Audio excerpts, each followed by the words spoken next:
प्रश्न 1। विंध्य और सतपुड़ा को लेखक ने किस रूप में चित्रित किया है? उत्तर।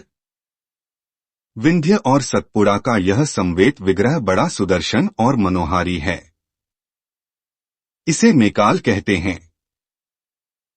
मेकाल पर्वत की ही दाईं भुजा विंध्याचल और बाईं सतपुड़ा है। इन दोनों के बीच नर्मदा निनादित और प्रवाहित है। विंध्य और सतपुड़ा से बनी अंजुरी में नर्मदा का जल लहर लहर है। इस पर्वत का मस्तक पूर्व तक फैला है।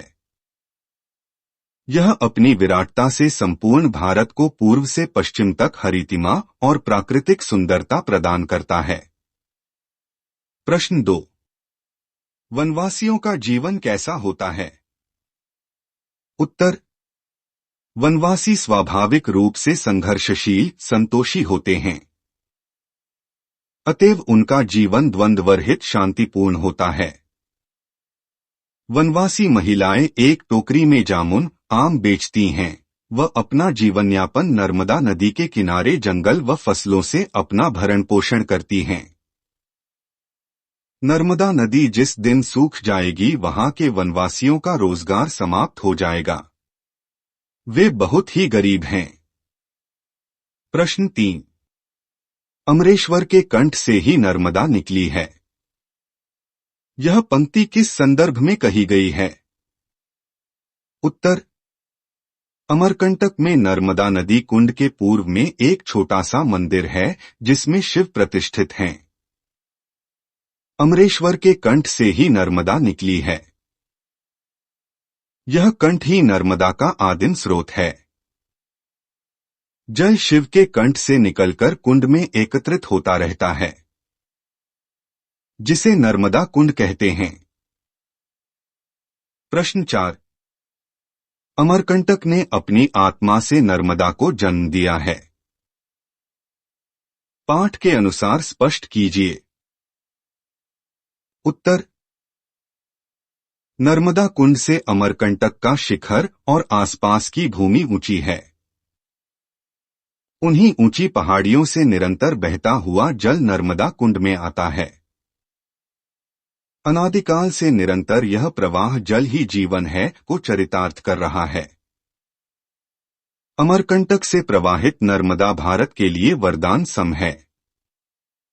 यह अमरेश्वर शिव की अमरकंटक के माध्यम से धरती को मिली कृपा है। प्रश्न 5।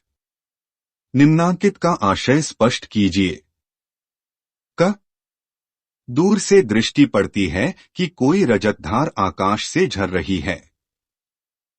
चारों तरफ हरा भरा वानस्पतिक संसार है। एक तरफ अपनी अचलता और विश्वास में समृद्ध है। ऊपर आसमान में बादलों की छिया छितौली और धमा चौकड़ी मची है। आशय। हरियाली और वनीय नैसर्गिक छटा के मध्य ऊंची पहाड़ियों पर से नीचे गिरती हुई नर्मदा की धार दूर से देखने पर आकाश से झरती चांदी की धारा समान सुशोभित होती है। चारों तरफ हरा भरा वातावरण तथा हरियाली छाई है। ऊंचे ऊंचे वृक्ष के घने जंगल अपनी अलग ही पहचान बनाकर समृद्ध हैं।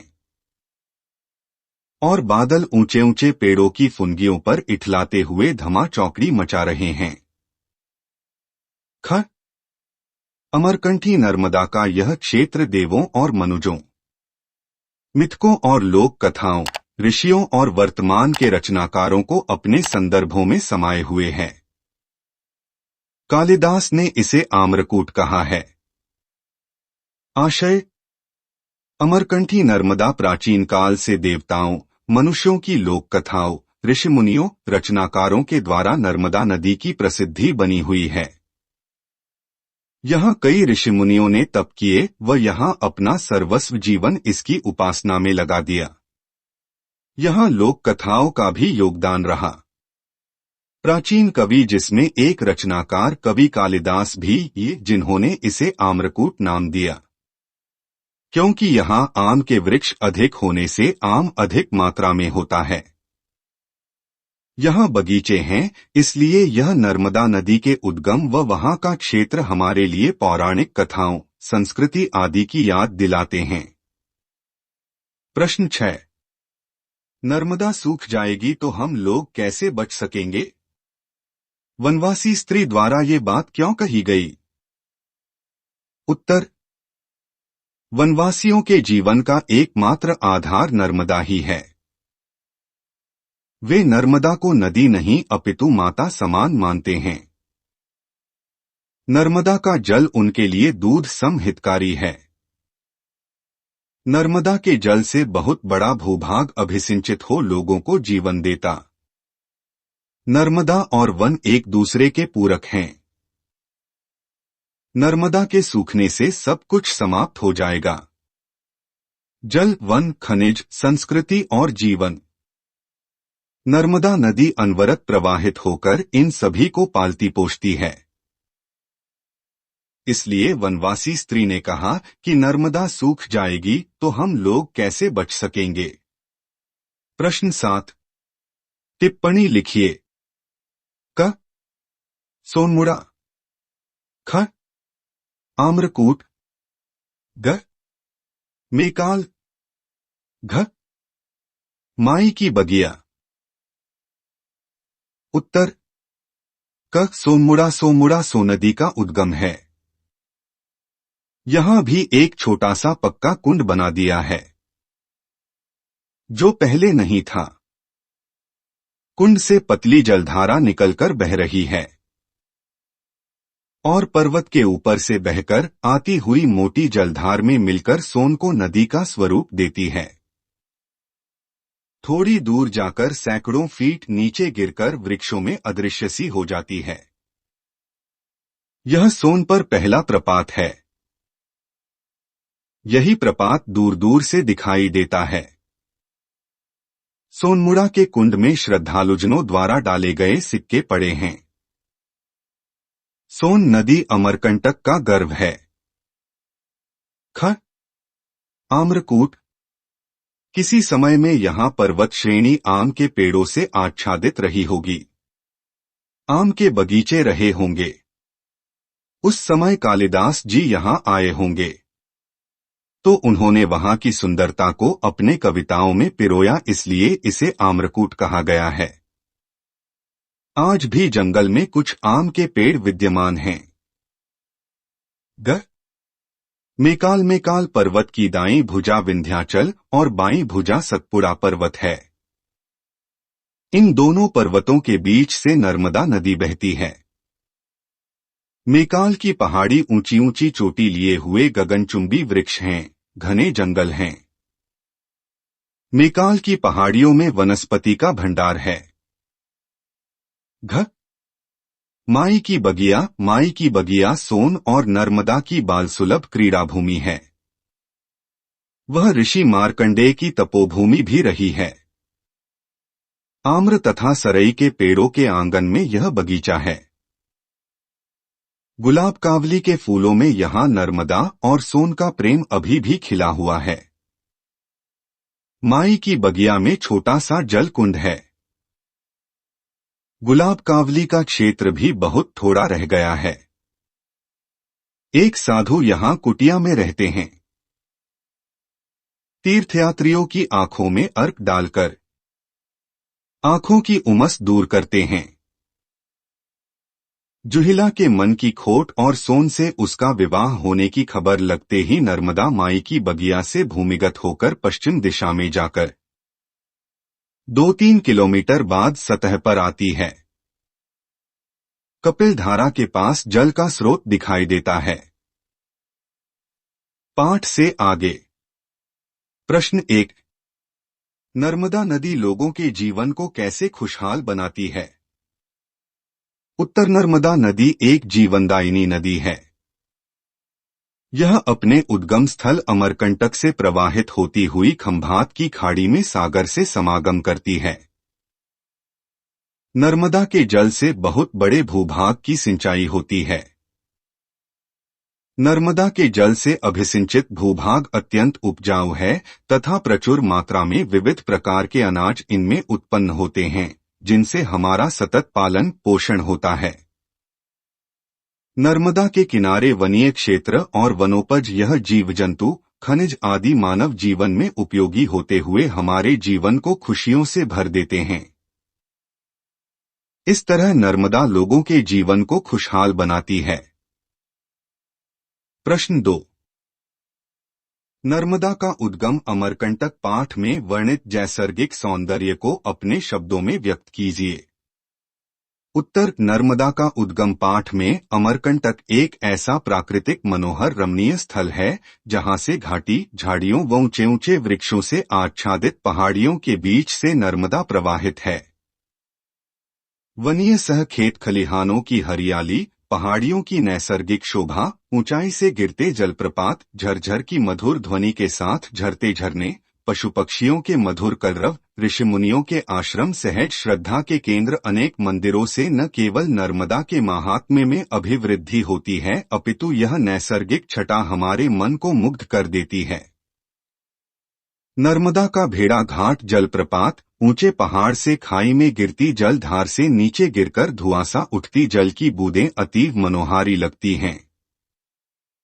ऐसा प्रतीत होता है मानो बादल ही धरती, खाई में पर उतर आए हों।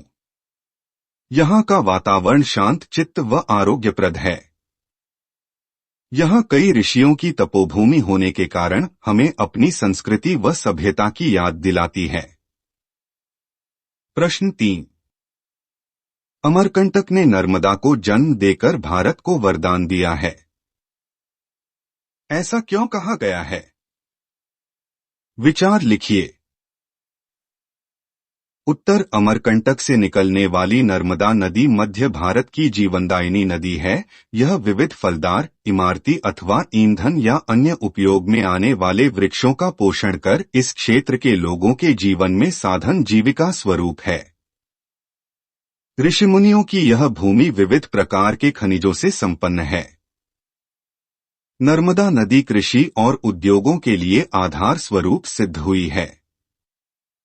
मध्य प्रदेश एवं गुजरात तक उद्योगों का आधार नर्मदा नदी ही है। नदी के किनारे बॉक्साइट, संगमरमर पत्थर के भंडार हैं, पेयजल की पूर्ति होती है। यह नदी भारत के लिए वरदान है। प्रश्न 4। अविवेकपूर्ण व अंधाधुंध खनन से अमरकंटक क्षेत्र के प्राकृतिक पर्यावरण को किस प्रकार का नुकसान हो रहा है? जानकारी जुटाकर लिखिए। उत्तरमरकंटक का क्षेत्र खनिज एवं वन संपदा से परिपूर्ण है, परंतु अविवेकपूर्ण खनिज संपदाओं के दोहन एवं वृक्षों के काटे जाने के कारण पर्यावरण को भारी नुकसान पहुंच रहा है। एल्यूमिनियम का प्रचुर भंडार यहाँ है, जिसके उत्खनन के लिए दिन-रात मशीनों का उपयोग होता है। अंधाधुंध उत्खनन कर उसे बाल को भेजा जाता और परिवहन के कार्य से वनीय पर्यावरण को भारी क्षति हो रही है। पेड़ों की कटाई से प्राकृतिक संतुलन बिगड़ सा गया है। धीरे धीरे यह अपने नैसर्गिक सौंदर्य को खोता जा रहा है। इस तरफ ध्यान दिया जाना बहुत जरूरी है ताकि प्राकृतिक सौंदर्य सह पर्यावरण सुरक्षित रहे, साथ ही नर्मदा की नैसर्गिक छटा भी। प्रायोजना कार्य। एक पाठ में सोन एवं नर्मदा की लोक कथा का उल्लेख है। ऐसे ही अन्य नदियों से संबंधित लोक कथाओं को पता कीजिए एवं अपने शिक्षक से चर्चा कीजिए। अथवा सोन और नर्मदा की प्रणय कथा को लिखिए।